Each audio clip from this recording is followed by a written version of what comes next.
तर मुंबईत महायुतीला बहुमत मिळाले, मात्र महापौर कोण होणार याचा पेच अजूनही कायम आहे।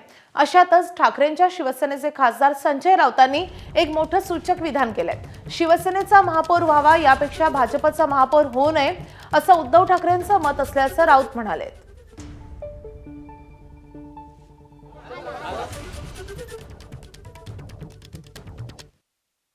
मुंबईचा महापौर शिवसेनेचा किंवा ठाकरे बंधूंचा व्हावा यापेक्षा भाजपचा होऊ नये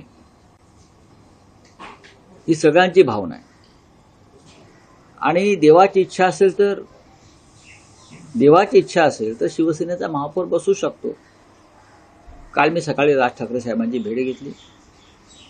काल उद्धव साहेब आणि राज साहेब यांच्यात पण दूरध्वनीवर चर्चा झाली। अनेकांशी चर्चा सुरू आहेत। आम्ही सध्या तटस्थपणे या सगळ्या हालचालीकडे पाहत आहोत, पण पडद्यामागे बऱ्याच गोष्टी घडत आहेत। दावा म्हणण्यापेक्षा जे आकडे आहेत ते आकडे जवळजवळ समसमान आहेत ना। 4चा फरक आहे, 4चा। एवढा मोठा आंतरराष्ट्रीय पक्ष, जगातला सगळ्यात मोठा पक्ष, प्रचंड ताकद, प्रचंड पैसा, सत्ता याचा वापर करून पण त्यांना फक्त 4चंच बहुमत मिळालंय। आणि मी तुम्हाला एक ऐतिहासिक सत्य सांगतो, तुमचं बहुमत किती मोठं असू द्या किंवा छोटं असू द्या, बहुमत हे चंचल असतं, हे लक्षात घ्या। बहुमत हे चंचल असतं, पाऱ्यासारखं। ते इथून तिथे तिथून इथे कधी सरकू शकतं। तुम्ही किती काळ कोंडून ठेवणार हा माझा प्रश्न आहे।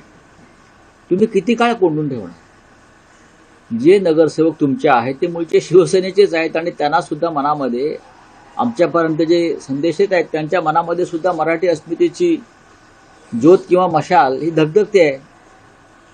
भारतीय जनता पक्षाचा महापौर होऊ द्यायचा नाही हे जवळजवळ सगळ्यांनी ठरवलेलं आहे। ठीक आहे, बघू ना काय होतंय ते। आणि जरी तुम्ही किती कोंडून ठेवलं तरी इतकी साधनं असतात संपर्काची, दळणवळणाची, संदेश देण्याची, त्यानुसार संदेश येतच असतात।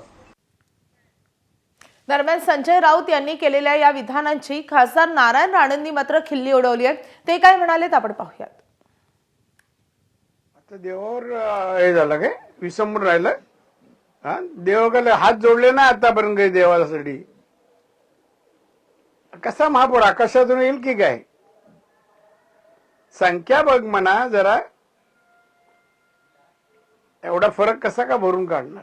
त्यामुळे उद्धव ठाकरे आता डिप्रेशन मध्ये गेलेला आहे आणि त्यामुळे तो जे बोलतोय ते वास्तव नाही आहे। आणि महाराष्ट्रात जवळपास 25 महानगरपालिकेत सत्ता आली।